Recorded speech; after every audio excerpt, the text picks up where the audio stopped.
താങ്കൾ പറയുന്നതിന്റെ ചുരുക്കം ഏകോപനമില്ല, പലയിടത്തുനിന്ന് പലതരത്തിലുള്ള വർത്തമാനങ്ങൾ, ആർക്കും ഒന്നിനും ഒരു കൃത്യതയില്ല, എല്ലാം അങ്ങനെ പിടിവിട്ട് നിൽക്കുന്ന ഒരു അവസ്ഥയാണ് എന്നുള്ളതാണ്. അലമ്പാണ് എന്ന് ചുരുക്കി പറയാം. അതാണ് പ്രതിപക്ഷം കാണുന്നത്.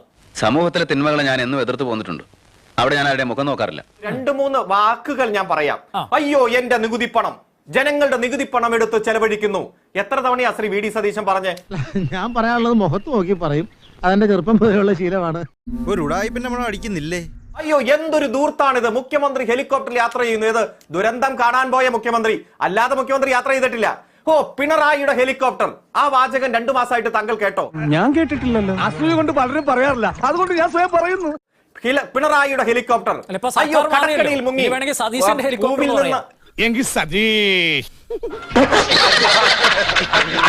പണ്ട് തേൻ കുടിക്കുന്നത് പോലെ ഖജനാവ്. ഒറ്റ മിനിറ്റ് ഞാൻ പറഞ്ഞ അവസാനിപ്പിക്കട്ടെ.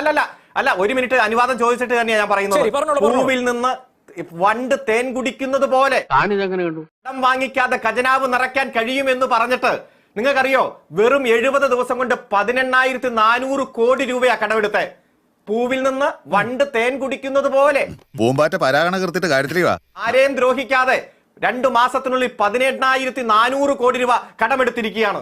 എന്തിയെ കടം വാങ്ങി മുടിക്കുന്നു എന്ന വാക്ക് ഇപ്പൊ കേൾക്കാത്തത്? പിന്നെ ഞങ്ങൾക്ക് ഇപ്പൊ അധികാരം കയ്യിലുള്ളതുകൊണ്ട് ഒരു പ്രശ്നമില്ല.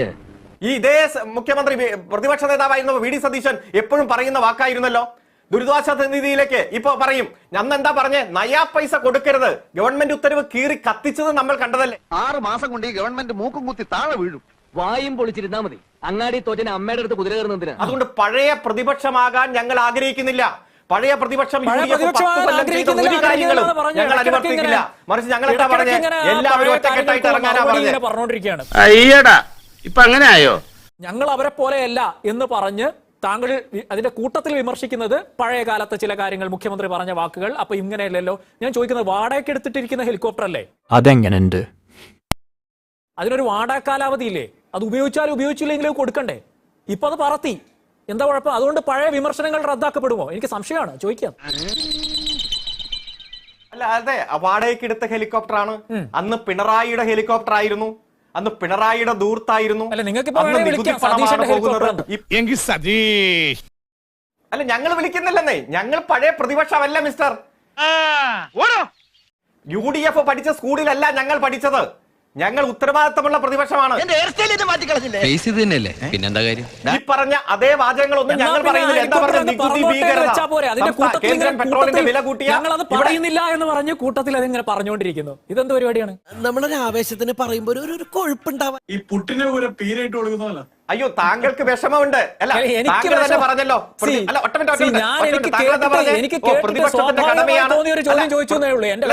എടുക്കണ്ട, എനിക്ക് രസമായി തോന്നിയത്, അതുകൊണ്ട് ചോദിച്ചാണ്.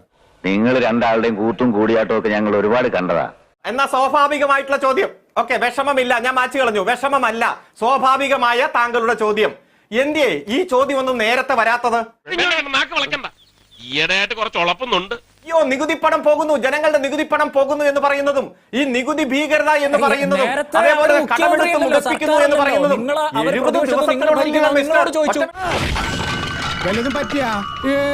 ഏകദേശം 5 വർഷത്തേക്ക് 1825 ദിവസത്തേക്ക് തെരഞ്ഞെടുത്ത ഗവൺമെന്റ് 75 ദിവസമേ ആയോളൂ മിസ്റ്റർ.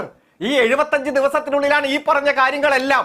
എത്രയോ കാര്യങ്ങൾ അദ്ദേഹം പറഞ്ഞിട്ടുണ്ട്. ലോട്ട്സ് ഓഫ് കാര്യങ്ങൾ, ഒരുപാട് തിങ്സ്. ഞാൻ അതിനെ കുറിച്ച് സംസാരിക്കണോ അതോ നമ്മുടെ ഈ പ്രശ്നത്തിൽ ഇടപെടണോ? മുമ്പ് കുറ്റം പറഞ്ഞതുകൊണ്ടും നികുതി ഭാരം എന്നൊക്കെ പറഞ്ഞ് ആകുലതപ്പെട്ടതുകൊണ്ടും ഇനി മുഖ്യമന്ത്രി ഹെലികോപ്റ്ററിൽ പറക്കുന്നത് എപ്പോഴാണോ അതൊക്കെ തെറ്റായിരിക്കും. അങ്ങനെയാണ് നിങ്ങളുടെ സമീപനം. അതല്ല വാടക കാലാവധി തീർന്നതിന്റെ ഉള്ളിൽ പരമാവധി ഹെലികോപ്റ്റർ ഉപയോഗിച്ചോട്ടെ എന്നാണോ പോസിറ്റീവായി കാര്യങ്ങൾ കാണുന്ന പ്രതിപക്ഷത്തിന്റെ നിലപാട്? എന്താണ് നിങ്ങളുടെ നിലപാട്? അത് LDF പ്രയോജനപ്പെടുത്തുമ്പോ അതൊക്കെ വലിയ അപരാധം, വലിയ നികുതി ഭീകരത, അതൊക്കെ ജനങ്ങളുടെ നികുതി പട്ടം തട്ടൽ എന്ന രൂപത്തിൽ വലിയ പ്രചരണം. അതിൽ സത്യമല്ലേ പറ. എന്നാൽ ഞങ്ങൾ അത് ഉപയോഗിക്കുമ്പോൾ ഒരു കുഴപ്പമില്ല, അതൊക്കെ ഏറ്റവും നല്ലത്, ശുഭം എന്ന രൂപത്തിലുള്ള പ്രചരണം UDFന്റെ ഭാഗത്തുനിന്ന് വന്നു. നമുക്കറിയാം എത്രയോ മോശമായിട്ടുള്ള പ്രചരണം അല്ലെന്ന് പറഞ്ഞു സാർ. ആരെങ്കിലും നിങ്ങൾ വിമർശനം ഉന്നയിച്ചത് കൃത്യമായി പറഞ്ഞാൽ 2017 ഡിസംബർ മാസം 26-ാം തീയതിയാണ്. എന്താ പ്രശ്നം? ഹെലികോപ്റ്റർ എടുത്ത് 2 മാസം കഴിഞ്ഞപ്പോ ആദ്യമായി ഉപയോഗിക്കാൻ വേണ്ടി പിണറായി വിജയൻ തൃശ്ശൂരിൽ നടക്കുന്ന നിങ്ങളുടെ ജില്ലാ സമ്മേളനത്തിൽ പങ്കെടുക്കാൻ തിരുവനന്തപുരത്ത് നിന്ന് ഈ ഹെലികോപ്റ്ററിൽ പറന്നു സാർ. തൃശ്ശൂരിൽ മറ്റൊരു ഔദ്യോഗിക പരിപാടിയിൽ മുഖ്യമന്ത്രി എന്ന നിലയിൽ അദ്ദേഹത്തിന് ഉണ്ടായിരുന്നില്ല. ഇത് അന്നത്തെ ടൈംസ് ഓഫ് ഇന്ത്യയുടെ റിപ്പോർട്ടാണ്. ഞാൻ റാഷിദും പറ്റുമെങ്കിൽ അരുണ് വായിച്ചു തരാം. പഴയ തിരണ്ടിവാൽ കഥകൾ പറഞ്ഞ് എന്നെ ഇങ്ങനെ അപമാനിക്കരുത്. Kerala CM tap disaster fund for private chopper ride. അത് തുടർന്ന് ഇങ്ങോട്ട് പല പാർട്ടി പരിപാടികളിലും അദ്ദേഹം ഈ വണ്ടി ഉപയോഗിച്ചു അല്ലെങ്കിൽ ഈ ഹെലികോപ്റ്റർ ഉപയോഗിച്ചു എന്നുള്ളതായിരുന്നു അദ്ദേഹത്തിനെതിരായിട്ടുള്ള വിമർശനം. ഒരു കയ്യബദ്ധം നാറ്റുകരുത്. 40 വാഹനങ്ങളുടെ അകമ്പടിയോടെ റോട്ടിലൂടെ പോകുക എന്നായിരുന്നു താങ്കളടക്കം ആരോപണം ഉന്നയിച്ചിരുന്നത്. അങ്ങ് പറഞ്ഞപ്പോ എനിക്ക് ഒരുപാട് എതിരഭിപ്രായം ഉണ്ടായിരുന്നു. എന്നിട്ട് ഞാൻ മിണ്ടിയില്ല. 6 കാറും നടുക്കൊരു ബോറ് കാറുമായി നിങ്ങൾ പോയതൊക്കെ ജനം കണ്ടാണെന്നേ. അതവിടെ നിൽക്കട്ടെ. കിട്ടിയല്ലോ. അദ്ദേഹത്തിന് അവിടെ ഉണ്ടായിരുന്ന ഔദ്യോഗിക പരിപാടികൾ വിവരിച്ചു കഴിഞ്ഞു. ആ കൂടെ പേഴ്സണൽ പരിപാടിയിൽ പങ്കെടുത്തിട്ടുണ്ടാവാം. അങ്ങനെ പങ്കെടുത്തെങ്കിൽ അത് തെറ്റല്ല. പക്ഷേ പേഴ്സണൽ പരിപാടിക്ക് മാത്രം ഉപയോഗിച്ചിരുന്ന ഒരു കാലം ആ കോക്ടെയിൽ ഉണ്ടായിരുന്നു.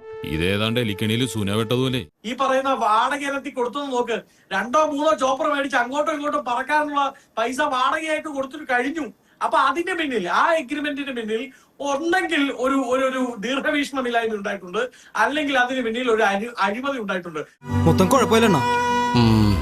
ഒരു സംസ്ഥാനത്തിന് അടിയന്തര സാഹചര്യങ്ങളിൽ ഉപയോഗിക്കാൻ ഹെലികോപ്റ്റർ വേണ്ടിവരും, മറ്റ് അത്യാധുനിക സൗകര്യങ്ങൾ വേണ്ടിവരും. അത് ഏത് രൂപത്തിൽ അതിനെ കാണുന്നു എന്നുള്ളതാണ്. ഞങ്ങൾ ഭരിക്കുമ്പോൾ അത് കൊള്ളാം, മറ്റുള്ളവർ ഭരിക്കുമ്പോൾ മുഴുവൻ ആക്ഷേപം എന്ന രൂപത്തിൽ എടുക്കുന്നതിനെയാണ് വിമർശിച്ചത്. അദ്ദേഹത്തിനോട് എനിക്ക് ഒറ്റ ചോദ്യമേ ഉള്ളൂ. ബഹുമാനപ്പെട്ട കേരളത്തിന്റെ മുഖ്യമന്ത്രി ശ്രീ വി ഡി സതീശൻ ആ ചോപ്പർ കഴിഞ്ഞ ദിവസം ഉപയോഗിച്ചത് സ്വകാര്യ പരിപാടിക്ക് മാത്രമാണ് എന്ന അങ്ങയുടെ ആദ്യ സ്റ്റേറ്റ്മെന്റിൽ അങ്ങ് ഇപ്പോഴും ഉറച്ചു നിൽക്കുന്നുണ്ടോ? ന്യായീകരിച്ചോളൂ. ഞാൻ ഏത് ജന്മത്തിൽ ചെയ്ത പാവോടാ. അല്ല അത് നിങ്ങളോട് ഇനി ചോദ്യമില്ല, ന്യായീകരിച്ചോളൂ എന്ന് പറഞ്ഞത് എന്നോട് തിരിച്ചു ചോദിക്കണ്ട. കഴിഞ്ഞ 75 ദിവസമായി നിങ്ങളോട് ചോദ്യങ്ങളില്ല, ന്യായീകരിച്ചോളൂ എന്നാ പറയണത്. റേഷൻ കട മറന്ന് മണ്ണെന്ന് വാങ്ങണോ? അദ്ദേഹം സ്വകാര്യ ആവശ്യങ്ങൾക്ക് അടക്കം അത് ഉപയോഗിച്ചിട്ടുണ്ട്. ശർക്കര തുലാഭാരത്തിന് പോയിട്ടുണ്ട്, മലബാറിൽ സദ്യ ഉണ്ണാൻ പോയിട്ടുണ്ട്. കേരളത്തിന്റെ മുഖ്യമന്ത്രി 2018-ലും 2019-ലും എല്ലാ തരത്തിലുള്ള ഔദ്യോഗിക പരിപാടികളും റദ്ദാക്കി ക്യാമ്പ് ഹൗസ് തുടർന്ന് തിരുവനന്തപുരത്ത് തന്നെ ക്യാമ്പ് ചെയ്ത് ഈ ദുരന്തങ്ങളെ കാത്തിരുന്ന് കൃത്യമായി നേരിട്ട ഒരു ചരിത്രം ഈ കേരളത്തിലുണ്ട്. ശർക്കര തുലാഭാരത്തിനും ബിരിയാണി തിന്നാനും അതുപോലെ അമ്മായിയച്ഛനെ കാണാനും കറങ്ങി നടക്കുന്ന സാഹചര്യമല്ല ഉണ്ടായത്. അതുകൊണ്ട് വിമർശനം തൊഴിലായി സ്വീകരിച്ചവർക്ക് ഇതൊരു തൊഴിലായിരിക്കും. പക്ഷേ ചരിത്രത്തിലേക്ക് ഒന്ന് തിരിഞ്ഞു നോക്ക്.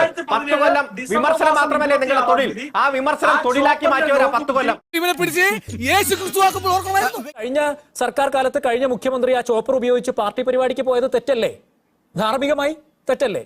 അല്ല, അതൊക്കെ ചുമ്മാ, അതൊക്കെ വാട്സപ്പ് യൂണിവേഴ്സിറ്റിയിൽ നിന്ന് കിട്ടുന്ന വിവരങ്ങൾ കുറച്ച് ചില വാർത്തകളൊക്കെ കൃത്യമായി ഔദ്യോഗികമായി ഉപയോഗിക്കേണ്ട ദുരന്ത ഘട്ടങ്ങളിൽ സത്യമാണെങ്കിലും എനിക്ക് അംഗീകരിച്ചു കൊടുക്കാൻ പറ്റുമോ? ഇത് ഔദ്യോഗിക ആവശ്യങ്ങൾക്ക് പോയിരുന്നു. അദ്ദേഹത്തിന്റെ ബന്ധുവിനെ, അസുഖമായിട്ട് കിടക്കുന്ന ബന്ധുവിനെ പോയി കണ്ടുവെന്ന്. അപ്പൊ അത് വ്യക്തിപരമാകുന്നു എന്ന് നിങ്ങൾ പറയുന്നു. അതേ കോണ്ടക്സ്റ്റ് മറ്റുള്ള സർക്കാരിന്റെ കാലത്തും, അതായത് നിങ്ങളുടെ സർക്കാർ കാലത്തും ബാധകമല്ലേ എന്നാണ് തിരിച്ചു ചോദിക്കുന്നത്. അത് ഉത്തരം പറ. താരതമ്യപ്പെടുത്തിക്കൊണ്ടേ വസ്തുതാപരമായി തെളിവുകളുടെ അകമ്പടിയോടെ 75 ദിവസത്തിനുള്ളിൽ നിരവധി വിവരങ്ങൾ വരുമ്പോ തിരിച്ചു ചോദിക്കുന്നു. ഈ നികുതി തിരിച്ചു ചോദിക്കുന്നു, നമുക്ക് മനസ്സിലാക്കാം. പച്ചവെള്ളം ചവച്ചു കുടിക്കണ പഞ്ചപ്പാ.